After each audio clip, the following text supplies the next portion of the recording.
Hi students, welcome back to my channel. അപ്പോൾ ഇന്നത്തെ class +2 എക്കണോമിക്സിലെ ഏറ്റവും ഇമ്പോർട്ടൻ്റ് ആയിട്ട് പഠിച്ചിരിക്കേണ്ട ഒരു 25 ക്വസ്റ്റ്യൻസ് ആണ് പറയുന്നത്. ഓക്കെ, അപ്പോൾ അത്രയും ഇമ്പോർട്ടൻ്റ് ആണ് ഈ ക്വസ്റ്റ്യൻസ്. ഇത് എല്ലാം പഠിച്ചു എന്ന് നിങ്ങൾ തീർച്ചയായിട്ടും ഉറപ്പുവരുത്തുക. ഓക്കെ, അപ്പോൾ കഴിഞ്ഞ വീഡിയോസ് നമ്മൾ വേറെ സബ്ജക്ട്സിൻ്റെ ഒക്കെ ചെയ്തപ്പോൾ ചോദിച്ചിട്ടുണ്ടായിരുന്നു അതിൽ എത്ര മാർക്കാണ് ആ ഒരു ക്വസ്റ്റ്യൻസ് പഠിച്ചു കഴിഞ്ഞാൽ കിട്ടുക എന്നുള്ളത്. അപ്പോൾ ഇവിടെ നമ്മൾ ഈ പറഞ്ഞ 25 ക്വസ്റ്റ്യൻസ് പഠിച്ചു കഴിഞ്ഞാൽ നിങ്ങൾക്ക് എന്തായാലും ഡബിൾ പാസ് ലെവലിൽ നിങ്ങൾക്ക് എത്തിക്കാനായിട്ട് സാധിക്കും. ഓക്കെ, അപ്പോൾ ഡബിൾ പാസ് എന്തായാലും ഈ ക്വസ്റ്റ്യൻസ് മാത്രം പഠിച്ചുകൊണ്ട് കേട്ടോ. അപ്പോൾ മിസ് ഇത് മാത്രം പഠിക്കാൻ നിങ്ങളോട് ഒരിക്കലും പറയില്ല. ഓക്കെ, എക്കണോമിക്സ് എന്നാലും അത്രയും ടഫാണ് എന്ന് പറയുന്നത് കൊണ്ടാണ് ഇങ്ങനെയും പറയുന്നത്. ഓക്കെ, അപ്പോൾ എന്തായാലും നിങ്ങൾ മാക്സിമം പോസിബിളായിട്ട് റിവിഷൻ ചെയ്യാൻ പറ്റുന്നിടത്തോളം ചെയ്യുക, കവർ ചെയ്യാൻ പറ്റുന്നിടത്തോളം കവർ ചെയ്യുക. ഓക്കെ, നമ്മൾ എല്ലാ വീഡിയോസും ചെയ്തിട്ടുള്ളതാണ്, എല്ലാ ടൈപ്പ് വീഡിയോസും ചെയ്തിട്ടുള്ളതാണ്. അതിൻ്റെ എല്ലാം ലിങ്ക് മിസ് ഡിസ്ക്രിപ്ഷൻ ബോക്സിൽ പിൻ ചെയ്ത് കൊടുക്കാം. അത് നിങ്ങൾക്ക് ഏതാണോ വേണ്ടത്, അതായത് essay ക്വസ്റ്റ്യൻ ഉണ്ട്, നമ്മൾ 1 വേർഡ് എല്ലാം ചെയ്തിട്ടുണ്ട്, അതെന്തായാലും മിസ് കൊടുക്കാം. അത് വേണ്ടവർ അതെടുത്ത് കാണാം. ഓക്കെ, അപ്പോൾ ഇന്നത്തെ വീഡിയോയിൽ നമ്മൾ എന്തായാലും 25 ക്വസ്റ്റ്യൻസ് ആണ് ഡിസ്കസ് ചെയ്യുന്നത്. അതിന് മുന്നേ ഇതിൻ്റെ എല്ലാം ആൻസേഴ്സ്, അതായത് ഈ ഒരു 25 ക്വസ്റ്റ്യൻസും സിമ്പിളായിട്ട് പഠിക്കാൻ പറ്റുന്ന ആൻസേഴ്സ് മിസ് പ്രിപ്പയർ ചെയ്തിട്ടുണ്ട്. അത് വേണ്ടവർ ഈ കാണുന്ന നമ്പറിലോട്ട് മിസ്സിന് വാട്സപ്പ് മെസ്സേജ് ചെയ്യുക കേട്ടോ. അപ്പോൾ മിസ് അവിടെ അയച്ചു തരാം. ഓക്കെ, അപ്പോൾ വളരെ സിമ്പിളായിട്ടുള്ള കാര്യങ്ങളാണ്. അപ്പോൾ അത് മാത്രം വേണ്ടവർ ഒരു 25 ക്വസ്റ്റ്യൻസിൻ്റെ ആൻസേഴ്സ് വരുന്ന PDF അവൈലബിൾ ആണ് കേട്ടോ. അപ്പോൾ അവർ ആ ഒരു നമ്പറിലോട്ട് മെസ്സേജ് ചെയ്യുക. ഓക്കെ, അപ്പോൾ അതിനൊരു ചെറിയ ഫീസ്, വളരെ ചെറിയ എമൗണ്ട് ആവുന്നുണ്ട്. ഓക്കെ, അത്രയും ചെറിയൊരു എമൗണ്ടാണ്, എല്ലാവർക്കും പറ്റുന്ന എമൗണ്ടാണ്. മിസ് അത് ആദ്യം തന്നെ പറഞ്ഞതാണ് കേട്ടോ. അപ്പോൾ താല്പര്യമുള്ളവർ എന്തായാലും ആ ഒരു നമ്പറിലോട്ട് മെസ്സേജ് ചെയ്യുക കേട്ടോ. അത്രയും എളുപ്പത്തിലാണ് പഠിക്കാൻ പറ്റുന്ന കാര്യങ്ങളാണ് ഈ പറയുന്ന 25 ക്വസ്റ്റ്യൻസിൻ്റെയും ആൻസേഴ്സ് ആണ് ഉള്ളത്. ഓക്കെ ആണല്ലോ. അപ്പോൾ എന്താണ് നമുക്ക് ഒന്നാമത്തെ ക്വസ്റ്റ്യൻ നോക്കാം. Explain the central problems of N economy. ഒരു സമ്പദ് വ്യവസ്ഥയുടെ അടിസ്ഥാന പ്രശ്നങ്ങൾ വിവരിക്കുക. ഇതാണ് നമ്മൾ ഒന്നാമത്തെ ചാപ്റ്ററിൽ പഠിക്കുന്ന കാര്യം. അത്രയും ഇമ്പോർട്ടൻ്റ് ആണ് ഈ ഒരു ക്വസ്റ്റ്യൻ കേട്ടോ.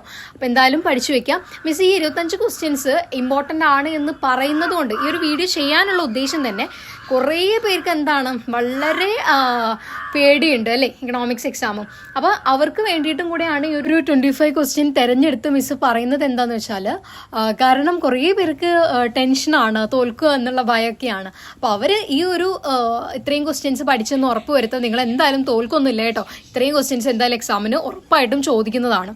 ഓക്കെ, അപ്പോൾ ഒന്നാമത്തെ ക്വസ്റ്റ്യൻ ക്ലിയർ ആയി എന്ന് പ്രതീക്ഷിക്കുന്നു. Next, write the properties of indifference curve and the explain optimal choice of the consumer with diagram. അതായത് നിസ്സംഗത വക്രങ്ങളുടെ സവിശേഷതകൾ എഴുതുക. ചിത്രത്തിന്റെ സഹായത്താൽ ഉപഭോക്താവിന്റെ അനുകൂലാത്മക തെരഞ്ഞെടുപ്പ് വിശദീകരിക്കാനാണ്. ഓക്കെ, അപ്പോൾ ഗ്രാഫ് വരയ്ക്കേണ്ടതും ആയ സ്ഥലങ്ങളിൽ നിങ്ങൾ എന്താണ് ഉറപ്പായിട്ടും ഗ്രാഫ് പഠിച്ചു എന്നുള്ളത് ഉറപ്പ് വരുത്തുക കേട്ടോ. അപ്പോൾ അവിടെയൊക്കെ ഇങ്ങനെ ഗ്രാഫൊക്കെ വരയ്ക്കാതെ ഇടുമ്പോഴാണ് നിങ്ങൾക്ക് അവിടെ ഫുൾ മാർക്ക് സ്കോർ ചെയ്യാൻ പറ്റാത്തതായിട്ട് വരുന്നത്. ഹ്യൂമാനിറ്റീസുകാരോട് പ്രത്യേകം പറയാണ്, എക്കണോമിക്സിൽ നിങ്ങൾ എന്താണ് കറക്റ്റ് ആൻസേഴ്സ് എഴുതി കഴിഞ്ഞാൽ നിങ്ങൾക്ക് ഫുൾ മാർക്ക്, ഒരു ക്വസ്റ്റ്യൻ 5 മാർക്കാണെങ്കിൽ ആ ഒരു 5 മാർക്കും നിങ്ങൾ കിട്ടും കേട്ടോ. അത് മൊത്തമായിട്ട് ആ ക്വസ്റ്റ്യൻ അറ്റൻഡ് ചെയ്തിട്ടുണ്ടെങ്കിൽ നിങ്ങൾക്ക് എന്തായാലും എന്ന് വെച്ചാൽ ആൻസേഴ്സ് കറക്റ്റ് ആണെങ്കിൽ അത് കറക്റ്റായിട്ട് 5 മാർക്സ് തന്നെ കിട്ടും. കാരണം essay എഴുതുമ്പോഴൊക്കെ നമുക്ക് ഹ്യൂമാനിറ്റീസുകാർക്കുള്ള ഒരു പ്രശ്നമാണ് എന്ത്, 8 മാർക്കിൽ 8 മാർക്കും കിട്ടിക്കൊള്ളണമെന്നില്ല. ഓക്കെ, ചില പോയിന്റ്സ് നമ്മൾ അറിയാതെ മറന്നു പോകാറുണ്ട് അല്ലേ. അപ്പോൾ നമുക്ക് കൂടുതലായിട്ട് എഴുതാൻ വരുമ്പോൾ അങ്ങനെയാണ്, ഹിസ്റ്ററിയുടെ കാര്യമാണെങ്കിലും പൊളിറ്റിക്കൽ സയൻസിൻ്റെ കാര്യമാണെങ്കിലും. പക്ഷേ എക്കണോമിക്സിൽ നമുക്ക് എന്താണ് കുറച്ചേ പഠിക്കാനുള്ളൂ, കുറച്ചേ വായിക്കാനുള്ളൂ. അപ്പോൾ ആ പഠിക്കുന്ന കാര്യങ്ങൾ വ്യക്തമാക്കിയിട്ട് മനസ്സിലാക്കുക എന്നുള്ളതാണ്. ഓക്കെ, അപ്പോൾ എന്തായാലും തേർഡ് ക്വസ്റ്റ്യൻ നോക്കാം. Define budget line. State the general equation of budget line and explain it. Also examine the nature of its slope. അതായത് ബഡ്ജറ്റ് ലൈൻ നിർവചിക്കുക, ബഡ്ജറ്റ് ലൈനിന്റെ പൊതുവായ സമവാക്യം മനസ്സിലാക്കി വിശദീകരിക്കുക, അതിന്റെ ചെരുവിന്റെ സ്വഭാവം പരിശോധിക്കുക. അവിടെ ചെറിയൊരു മിസ്റ്റേക്ക് പറ്റിയിട്ടുണ്ട്, മിസ് ഇപ്പോഴാണത് കാണുന്നത് കേട്ടോ. അപ്പോൾ സോറി, ക്ഷമിക്കണേ. ഓക്കെ, അപ്പോൾ ബഡ്ജറ്റ് ലൈനിന്റെ കാര്യങ്ങൾ പഠിച്ചു വെക്കാം. ഓക്കെ ആണല്ലോ.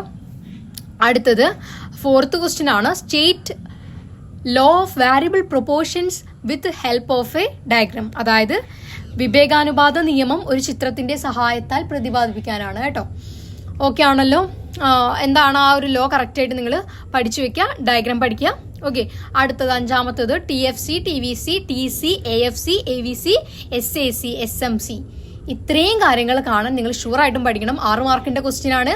ഓക്കെ, അപ്പോൾ ഈ ഒരു പ്രോബ്ലം വളരെ എളുപ്പത്തിലുള്ള പ്രോബ്ലമാണ്. മിസ് തയ്യാറാക്കിയ നോട്ട് എന്ന് പറഞ്ഞല്ലോ, ഇതിൻ്റെയൊക്കെ ആൻസേഴ്സ് അതിൽ അവൈലബിൾ ആണ്. അപ്പോൾ അതിൽ നമ്മൾ ഈ ഒരു ക്വസ്റ്റ്യൻ ഡിസ്കസ് ചെയ്യുന്നുണ്ട് കേട്ടോ. ഓക്കെ, അപ്പോൾ അത് വേണ്ടവർ എന്തായാലും ആ ഒരു നമ്പർ നോട്ട് ചെയ്ത് മെസ്സേജ് ചെയ്യാം.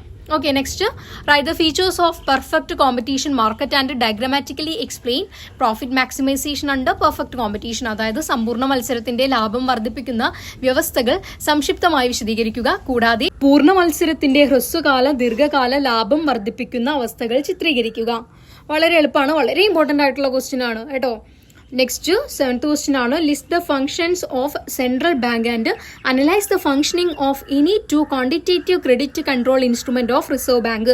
അതായത് സെൻട്രൽ ബാങ്കിന്റെ പ്രവർത്തനങ്ങൾ ലിസ്റ്റ് ചെയ്യുകയും സെൻട്രൽ ബാങ്കിന്റെ ഏതെങ്കിലും രണ്ട് പണത്തിന്റെ പ്രദാനം നിയന്ത്രിക്കുന്നതിനായി ഉപയോഗിക്കുന്ന നയ ഉപാധികൾ പരിശോധിക്കുകയും ചെയ്യുക. ഓക്കെ, ക്ലിയർ ആണെന്ന് പ്രതീക്ഷിക്കുന്നു കേട്ടോ. നെക്സ്റ്റ് 8th ക്വസ്റ്റ്യൻ ആണ്, describe the methods for calculating national income അല്ലെങ്കിൽ GDP എന്നും ചോദിക്കാം. ഓക്കെ, ദേശീയ വരുമാനം കണക്കാക്കുന്നതിനുള്ള രീതികൾ വിവരിക്കാനാണ് 3 രീതികളാണ് നമ്മൾ പഠിച്ചിട്ടുള്ളത് അല്ലേ. essay ക്വസ്റ്റ്യൻ ആണ്, വളരെ ഇമ്പോർട്ടൻ്റ് ആണ്. ഓക്കെ, അടുത്തത് the exchange rate can be determined in 3 ways. What are they? Describe. അതായത് വിനിമയ നിരക്ക് 3 വിധത്തിൽ നിർണ്ണയിക്കാൻ കഴിയും. അവ എന്തൊക്കെയാണ്? വിവരിക്കുക. Okay, next calculate equilibrium price and quantity with diagram. Okay, അത് നിങ്ങൾക്ക് പ്രോബ്ലം തരും, അതിന്റെ സംഖ്യകൾ തരും. ഓക്കെ, അപ്പോൾ അത് എങ്ങനെയാണ് കണ്ടുപിടിക്കുക എന്നുള്ള ഇക്വേഷൻ നോക്കി വെക്കാം. മിസ് നോട്ട് പറഞ്ഞല്ലോ, നോട്ടിന്റെ കാര്യം ആ ഒരു നോട്ടിൽ മിസ് ചെയ്ത് കാണിക്കുന്നുണ്ട് കേട്ടോ, എങ്ങനെയാണ് എന്നുള്ളത്, അതെങ്ങനെയാണ് ഡയഗ്രാമിൽ ചെയ്യുക എന്നുള്ളതും കാണിക്കുന്നുണ്ട്. ഓക്കെ, അപ്പോൾ താല്പര്യമുള്ളവർ മിസ് നേരത്തെ കാണിച്ച നമ്പറിലോട്ട് മെസ്സേജ് ചെയ്യാം. Okay, next explain the components of government budget. അതായത് ഗവൺമെന്റ് ബഡ്ജറ്റിന്റെ ഘടകങ്ങൾ വിശദീകരിക്കാനാണ്.